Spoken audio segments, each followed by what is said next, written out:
Bueno, continuamos con las clases de lo que veníamos hablando en relación a la tentativa. Les recuerdo que mi nombre es Jorge Baclini, yo soy docente de la Universidad Nacional de Rosario.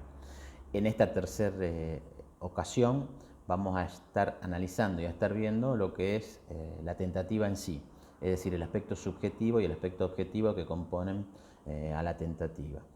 Como sabemos, en la mayoría o en casi todos los códigos penales del mundo, los tipos penales están estructurados en función del delito consumado.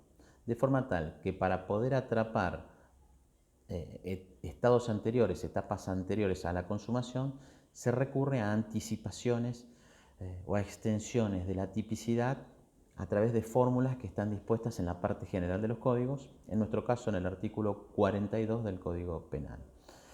Por eso decimos que la tentativa es una extensión de la tipicidad hacia atrás. En la fórmula que utilizan la mayoría de los códigos, la fórmula quizás hoy más moderna, es aquella que habla de los actos de ejecución o de inmediata ejecución o de directa ejecución. Nuestro código, como sabemos, es de 1921 y tiene una redacción que habla de el comienzo de ejecución de un delito determinado. Por tanto, vamos a estar hablando que la tentativa son todos aquellos actos que se dan desde el comienzo de la ejecución hasta la consumación. Se habla que la tentativa es un delito incompleto. Obviamente que se está haciendo una referencia al delito consumado, es decir, entendiendo que el modelo consumado sería el delito completo.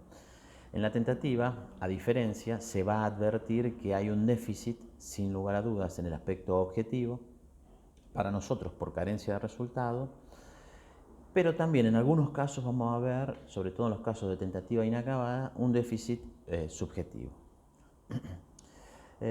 Normalmente nosotros reconocemos, por otra parte, dos tipos de delito, entre otras clasificaciones. Aquellos delitos en los cuales se lesiona al bien jurídico y otros delitos en los cuales el legislador decide anticipar la punición a momentos anteriores a la lesión. Es decir, se intenta atrapar aquellos casos donde hay un peligro para el bien jurídico. En estos casos, el género es el delito de peligro o el conocido delito de peligro. La tentativa, entonces, va a ser una especie dentro de este género delito de peligro. Por tanto, lo que vamos a estar observando es que la tentativa tiene un modelo estructural muy similar a lo que es el delito de peligro. Las clases de tentativa. Nuestro Código Penal no hace una clasificación de tentativas, de distintas clases de tentativa. El viejo Código Español, seguido por hoy el Código Nicaragüense, distinguen entre tentativa y delito frustrado. Esta clasificación estaba denotando o quería significar que el delito frustrado era la tentativa con mayor grado de ejecución. Es decir, que el delito frustrado era la tentativa más cercana a la consumación, pero no era más que una especie de tentativa. Esta expresión, delito frustrado, fue abandonada porque era muy confusa y se pasó a utilizar una clasificación y denominaciones bastante más precisas por lo que se entiende. Delito frustrado pasa a llamarse tentativa acabada y a diferencia se establece lo que es la llamada tentativa inacabada. Delito frustrado o tentativa acabada sería cuando el delito está subjetivamente consumado pero no lo está objetivamente. En otras palabras, es cuando el sujeto ha realizado todo lo que conforme a su plan, conforme a su concepción, era necesario para lograr el resultado, pero este no se produce por causas ajenas a su voluntad. Opuestamente, la tentativa inacabada es aquella en la cual le falta el desarrollo objetivo, pero también falta desarrollo subjetivo. Es decir, es aquellos casos en los cuales el sujeto interrumpe el desarrollo de su iter criminis también en el aspecto subjetivo. No hace todo lo que conforme su plan estaba predispuesto para lograr el resultado. El tipo objetivo de la tentativa. Nuestro código, como sabemos, utiliza la fórmula comienzo de ejecución. El artículo 42 habla de comienzo de ejecución. También habla de delito determinado, es decir, está haciendo referencia a un tipo penal de la parte especial. De esto se entiende claramente que la tentativa no es un delito independiente, es decir, no existe un delito de tentativa, sino que existen tentativas de delitos, de manera tal que la tentativa, conforme la estructura del Código Penal argentino y hoy la mayor parte de las estructuras de los códigos penales del mundo, por lo menos del mundo occidental, significa que la tentativa es la ampliación de la tipicidad de la parte especial, de los delitos establecidos en la parte especial. La tentativa es una extensión de la punibilidad hacia atrás, hacia momentos anteriores a la consumación, comprendiendo las acciones próximas, las acciones inmediatas a la tipicidad. En el artículo 22 del Código Penal alemán se utiliza una fórmula parecida, aunque yo entiendo que es más precisa, porque se exige que el autor, conforme su plan, inicie inmediatamente la realización del tipo. Es decir, que esta es una fórmula bastante más limitativa porque utiliza el adverbio inmediatamente. Lo mismo pasa con el Código Español, que en el artículo 16 primero utiliza la palabra directamente. La tentativa, como venimos diciendo, es la parte de la acción que va desde los actos preparatorios hasta la consumación, resultando que la distinción entre tentativa y consumación es bastante clara, no tiene mayores problemas, porque o es consumación o será tentativa, pero sí trae muchos problemas, muchas zonas grises, mucha indefinición, la distinción entre lo que es acto preparatorio y lo que es acto de tentativa. De allí es que se hayan desarrollado numerosas teorías que son las que vamos a estar viendo que tienen por objeto, para decirlo de alguna manera, poder precisar cuándo se trata de acto preparatorio y cuándo se trata ya de acto de tentativa. Tenemos tradicionalmente las teorías subjetivas que utilizan como criterio distintivo la voluntad criminal, es decir, requieren específicamente que existan actos dirigidos al delito, de forma tal que extienden la punición a los actos preparatorios, porque la voluntad criminal ya existe objetivamente con las primeras manifestaciones de la voluntad que el sujeto da en esos primeros momentos. En los actos preparatorios ya existe la misma voluntad criminal, la misma voluntad dañosa. Esta teoría, que hoy está abandonada en su formulación pura, fue desarrollada en el siglo XIX en Alemania, sobre todo por von Bury. No es compatible con el Código Penal argentino porque el artículo 42 formula una distinción entre lo que es acto preparatorio y acto de tentativa. Además, esta teoría estaría violando el principio de lesividad porque al castigar actos preparatorios estaría violando el principio de lesividad, también el principio de legalidad y de máxima taxatividad, porque tiene los límites difusos. En segundo momento podemos encontrar la llamada teoría de la univocidad, que es desarrollada por Francesco Carrara. Carrara en un inicio entiende que la tentativa es el acto que se muestra inequívoca o unívocamente al delito, lo cual surge o lo cual se determina de cada caso en concreto. Es decir, que un acto externo puede, por su naturaleza, ser delito o ser un acto inocente. Si es un acto inocente, será un acto preparatorio. Pero ¿cómo utiliza Carrara la distinción? Carrara nos va a decir que los actos preparatorios son aquellos que subjetivamente tienen relación con un delito, pero esto ocurre solamente en la mente del autor.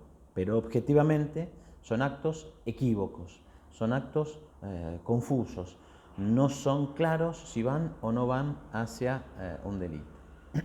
Luego Carrara, como advierte que su teoría es bastante imprecisa, es bastante amplia, formula una mayor precisión, comenzando a realizar una distinción entre sujeto activo primario del delito, que sería el autor, sujeto activo secundario del delito, que serían los instrumentos de los cuales se vale el autor, sujeto pasivo del atentado, que es todo aquello sobre los que recaen, es todo aquel sobre el que recaen los actos ejecutivos anterior a la consumación, y sujeto pasivo de la consumación, que es aquel sobre el cual recaen los actos productores del delito.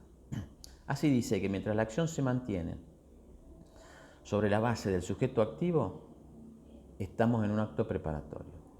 Cuando la acción pasa al sujeto pasivo del atentado, estamos ya en la tentativa, y cuando estamos en la acción ya entra en el sujeto pasivo de la consumación, estamos ante el delito consumado. Menciono esta teoría porque tiene un desarrollo posterior, sobre todo con Roxin, o que entiendo que toma Roxin algunas cuestiones sobre las cuales vamos a hacer explicaciones a continuación. La teoría de Carrara es muy criticada porque se dice que es empírica. A veces no está el sujeto pasivo, a veces no está la distinción tan clara entre los sujetos pasivos. Y además esta teoría está muy vinculada a la prueba, y hay veces que no se puede probar, y hay veces, normalmente no se puede hacer depender la estructura de una teoría a la prueba. De allí es que se critique fundamentalmente que la teoría es muy empírica. Recientemente, Jürgen Mayer, en Alemania, retoma las líneas de esta teoría en búsqueda de realizar una mayor precisión en la distinción entre acto preparatorio y tentativa. Entonces, él va a decir que hay tentativa cuando la voluntad delictiva del sujeto ha sido documentada de modo inequívoco a partir de la conducta externa. Es decir, que aquí está dando una mayor precisión estableciendo el modo inequívoco. Pero Roxin mismo le va a criticar que esta posición de Mayer es una posición también bastante imprecisa, porque no nos dice cuándo es equívoco o inequívoco el acto desde el objetivo. Ya pasando a las teorías objetivas, la teoría más conocida es la teoría formal objetiva, que es desarrollada por Ernest Belling y es retomada por Sebastián Soler en Argentina. Tiene una virtud importante porque las teorías objetivas son aquellas que vinculan a la tentativa con un delito determinado. Belling lo que va a decir es que habrá tentativa cuando en la persona comienza la realización del verbo típico. Esto es, la persona se pone en la realización parcial del núcleo del tipo, en la realización parcial del tipo penal. Allí estaría dado el comienzo de ejecución. Sin embargo, se dice que la teoría es tautológica, porque el comienzo de ejecución es comenzar a realizar el verbo típico, y nuestro problema va a ser cuándo se comienza a matar, cuándo se comienza a violar, cuándo se comienza a apoderarse ilegítimamente de una cosa ajena. ¿Qué pasa cuando el sujeto saca el arma? ¿Tenemos tentativa de homicidio? ¿Comienza a realizar el verbo típico? ¿Qué pasa cuando la persona ingresa al domicilio? ¿Tenemos hurto? ¿Qué pasa cuando en la violación, cómo se explica la tentativa? Es decir, la teoría tiene numerosas zonas grises e imprecisiones, pero por otra parte también se dice que es muy estrecha o limitada porque excluiría actos que para todos son actos de tentativa. A pesar de ser, como todas las teorías formal objetivas, las más respetuosas del principio de legalidad, es cierto que hoy pierden andamiaje. Estas teorías entonces han perdido vigencia, aunque hay versiones modernas que tratan de reflotarla, ajustándola a otras circunstancias más precisas. Así, Vogler, en Alemania, también intenta relacionar el acto parcial al desarrollo del verbo típico de cada delito de la parte especial. Entonces, en la teoría de Vogler, la definición de tentativa no sería una definición que estaría dada en la parte general, sino que habría que recurrir a cada delito de la parte especial. Y esta es justamente la crítica que se le va a hacer, que es una teoría tan indefinida que no puede establecer criterios generales, o establece criterios generales muy imprecisos que hay que precisarlos en cada delito de la parte especial, lo que naturalmente le termina dando imprecisión. Como respuesta, o para cubrir las falencias de la teoría formal objetiva, surge las llamadas teorías material objetiva. Se dice que no son teorías justamente por esto, porque son criterios que tratan de ajustarse a las deficiencias, o para salvar las deficiencias que tenía la teoría formal objetiva. Tratan de superar esas falencias, esas carencias, de forma tal de poder atrapar los actos inmediatamente anteriores a la consumación. Frank, que es el principal autor que desarrolla esta teoría, o uno de los principales autores que desarrolla esta teoría, fija entonces un mecanismo de retroceso hacia atrás para buscar aprender actos anteriores a la consumación o a lo que sería a lo formal, a la realización del verbo típico formal, señalando que son actos que por su necesaria vinculación con la acción típica aparecen como parte integrante de esta según su natural concepción. Y el concepto de natural concepción es el concepto que va a utilizar Frank para poder extender la tentativa a los actos que quedaban fuera según la teoría formal objetiva. Natural concepción es acudir al uso del lenguaje, y el uso del lenguaje, como sabemos, es impreciso, es difuso y nos puede en muchos casos generar inconvenientes. Más allá, y esto quizás es la crítica más aguda, que no establece un límite de cuál es el límite de retroceso, es decir, hasta dónde vamos a retroceder. De forma tal que podría estar incluyendo ya como punibles actos preparatorios. La otra fórmula que se utiliza dentro de las teorías material objetiva es la fórmula de el peligro inmediato al bien jurídico. Edmund Mesger, también en Alemania, es uno de los autores que trabaja este concepto desde la teoría material objetiva, entendiendo que habrá tentativa cuando se ponga en peligro al bien jurídico, lo cual surge de cada tipo de la parte especial según el desarrollo del plan del autor. Pero obviamente, o nuevamente, esta teoría nos coloca en una situación de imprecisión o tautología, porque ahora nos vamos a tener que preguntar, conforme la teoría de Mesger, cuándo se da efectivamente el peligro para el bien jurídico. Mesger, en forma ligera, nos dice conforme al plan del autor.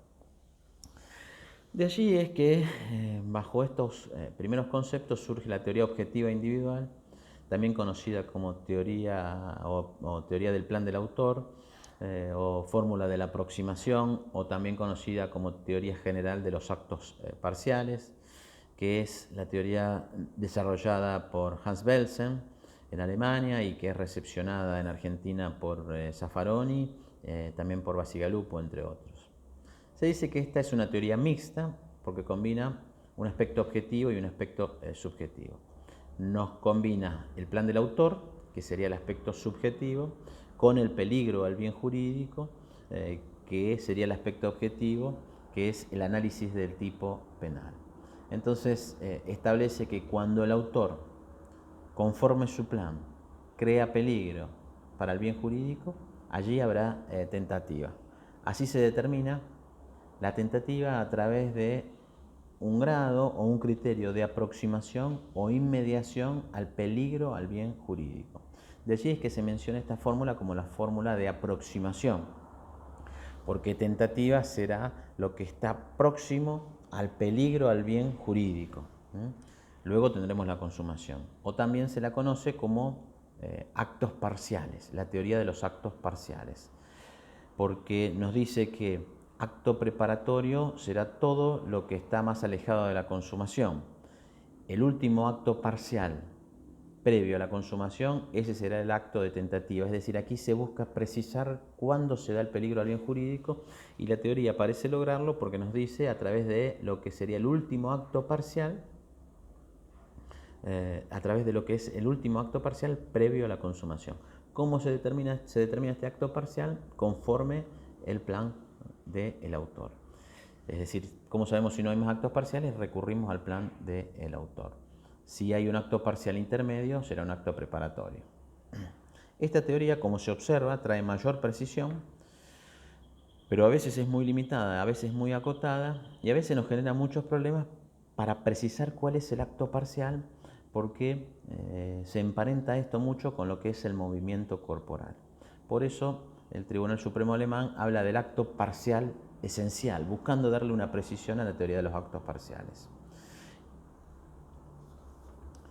Por eso Klaus Roxin desarrolla esta teoría, o le da mayor precisión a esta teoría, hablando de la teoría de los actos parciales concretados. Roxin nos va a decir que el acto parcial desde la visión del plan del autor, debe estar descrito desde una concepción auxiliar, desde la visión de la conexión temporal estricta y de la incidencia dentro de la esfera de la víctima o del tipo penal. Roxin entonces toma dos criterios adicionales para precisar cuál es el acto parcial previo a la consumación y que debería ser considerado como tentativa. Por un lado, la conexión temporal estricta y por otro lado, la incidencia sobre la esfera de la víctima y en aquellos casos donde no tengamos víctima, en algunos casos de bienes, afectación de bienes jurídicos individuales donde no hay víctima o en algunos casos de bienes colectivos donde no hay víctima, la incidencia será sobre la esfera del tipo, el análisis será sobre la esfera del tipo. Entonces, lo que trata de hacer Roxin con esta posición es precisar y especificar cuál sería el acto parcial intermedio. Parecería que esta posición es la que mayores elementos nos da para poder establecer cuál es el acto parcial en el cual entendemos que hay tentativa porque hay peligro para el bien jurídico.